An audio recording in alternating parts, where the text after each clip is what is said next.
Nakauto. Nalinis na natin yung daanan ng hose ng ating luma. So, mas maputi pa siya ngayon dito sa ating tinanggal. Hindi, sobrang linis natin. Yan. So, ngayon, ito yung o-ring niya. Ito yung ating gagamitin. Kasi bago. Luma na yung isa eh. Yan. Para hindi tumagas. Tapos, lalagay lang natin yung hose. Pag ganyan. Pag ganyan niya, antayo. Tapos yung clamp yung gagamitin ko, yung bago na rin. Kasi yung ating clamp, ayan, putol na yung luma. Bubuhin ko muna to. Kakauto, nabuo na natin ngayon. Sasalpak na lang natin. Sana hindi na tayo mag-adjust ng push rod. Para sukat na lang to. Pero kung malalim na yung tapak natin, nung nakabaon na, hindi pa natin natatapakan, mag-a-adjust tayo. Kakabit muna to. Meron tayo natirang konting yan, grasa na Bendix. So nilagyan natin siya dun sa push rod sa dulo para hindi kalawangin at saka para maganda yung tulak niya. So na-testing na natin, nilagay natin kanina. So hindi na tayo mag-a-adjust ng push rod, magaling. Sakto lang yung play niya. So ngayon sasalpak na natin. Sasalpak lang natin siya dito. So bago natin siya lagyan ng tornilyo, kakapit muna natin tong ating ito. Kasi kagaya nung dati nung kinabit natin, hindi niya. Kasi nalaban to. Pagka nakapix na to, hindi na to makakasunod. Baka malus thread. So una natin kakabit to bago itong mga tornilyo dito. Muna at medyo mahirap mag video habang ginagawa, hindi kaya ng isang kamay, kailangan dalawa. Ayan mga ka-auto, naisalpak na natin. Dagang inabot ako dito halos 1 oras bago ko mapagtama itong isang ito. Palabas natin doon sa front po yata ito, front tire. Kasi pag hindi nyo napagtama itong at saka dito, napakahirap na tubsong. Hindi siya migting. Hagya ako na pagtama. Tiyaga lang po talaga. So ngayon, kakabit na natin tong bracket. Mga ka-auto, pinahirapan tayo dito sa tornilyong to. Ang hirap bago na ikabit. Kasi lumalaban siya. Sala yung butas. Kailangan mo itulak itong hydrovac. So ngayon ang ginawa natin dito sa hose, yan, tinas natin ganyan para hindi tumustos. Ngayon nilagay ko na yung isa, katapon talaga hindi maiwasan. So ngayon naman yung kabila ating susunod, lagay na natin. Mga ka-auto, naisalpak na natin yung hose. So ngayon magbe-bleed na tayo.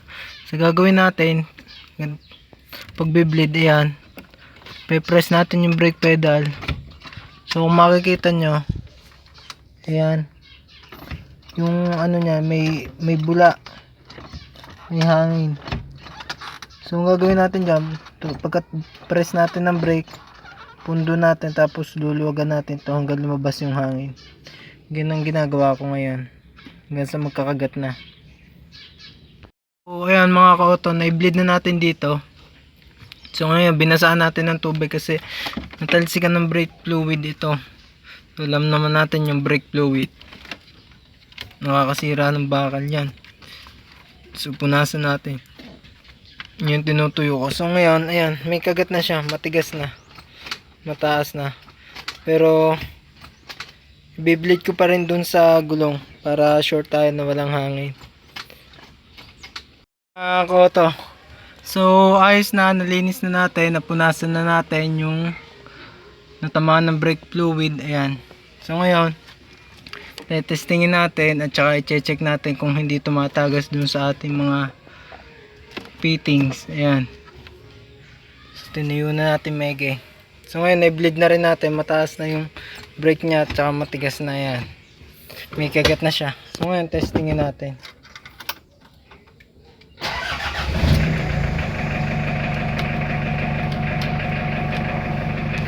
Ayan. Ang lambot. Sobrang lambot. Tama nga si Sir Ramon, sobrang lambot. Parang walang kagat oh. So nang apat, parang walang kagat. Parang lusot. Tapos may tigas, may diin dun sa malalim na. Parang ganito yung preno ng crosswind ah. Malambot, nakala mo parang walang kagat. So ngayon testingin natin. Malakas nga ang kagat. Diba? Lambot nga. Ayan.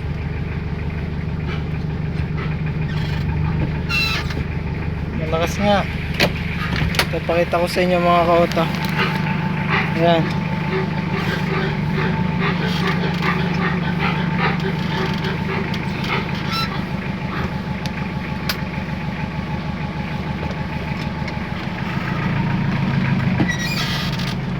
So malambot na tapakan. Ayan o.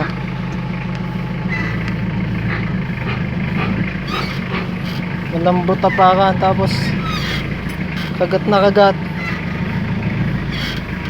Malakas. Maganda nga, malaking dagdag yung 1 inch. So nahuga tayo sa sobrang lakas niya no.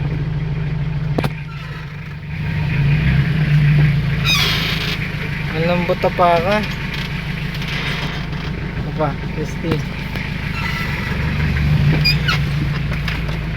Ang lakas. Ayos. Isa pa.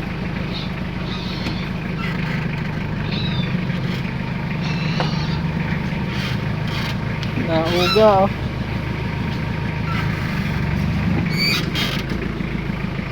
Napapasubsob. Sarap.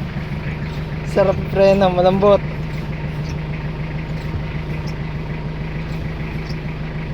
So ayan. Ayos na, okay na to. Check natin yung fittings kung walang tagas. Wala naman. Tuyo. Ito sa kabila. Okay, tuyo. Ito. Wala, tuyo rin. Tapos yun nandito sa ilalim. Sa isa.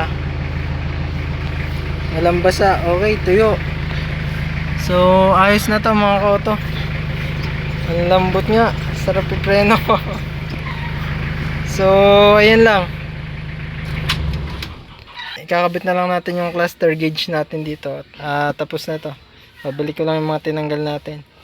So, ayun lang. Ganun kadaling magpalit ng brake master dito sa ating sasakyan, Toyota Light Ace. At saka, talo sa anong uri naman sasakyan. Halos gano'n lang din para ng pagpapalit ng brake master.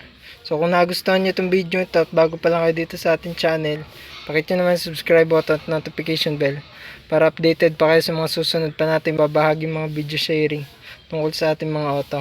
Shoutout po kay Sir Ramon Barameda. Sir Ramon, thank you po. At saka po kay Sir Tito Bombs. Sila po yung nakapagkabit na rin ng high ace na kaya nagkaroon tayo ng idea. Salamat po. At saka si Sir Marcus Senya, sir, na nagkabit na naman pang canter just in case wala tayo nakitang pang high ace. Ayun, bibili natin pang canter, swak din daw po. Brake master natin ay kinabit. Ito po yung code niya yan. So red line po yung atin nabili. Cast iron. Sabi ni Sir Ramon, matibay daw po ang cast iron kasi siya yung nakalagay din dun sa Aisin na brand. Original. So ito pong ating pinagpaltan ay red line din yan oh. RDL po, red line. Matibay nga po kasi tumagal tong sa akin na to ng ano eh. Tumagal po sa akin ng 7 years to. 2016 pa po eh. Siguro pwede pa itong ma-repair. So ayaw ko na mag-repair nito. Palit na lang ang buo. Kasi magkano ang repair kit? Sa mga 500 ang 700. Magandang klase. Konti na lang ang diferensya. Ito naman, tsambahan natin. Kung napalitan ang repair kit, tatagal o hindi, tsambahan pa. Ito, pagkabuo, sure na natin. Susulit na rin naman sa 7 years. Palitan na natin. So, ayan.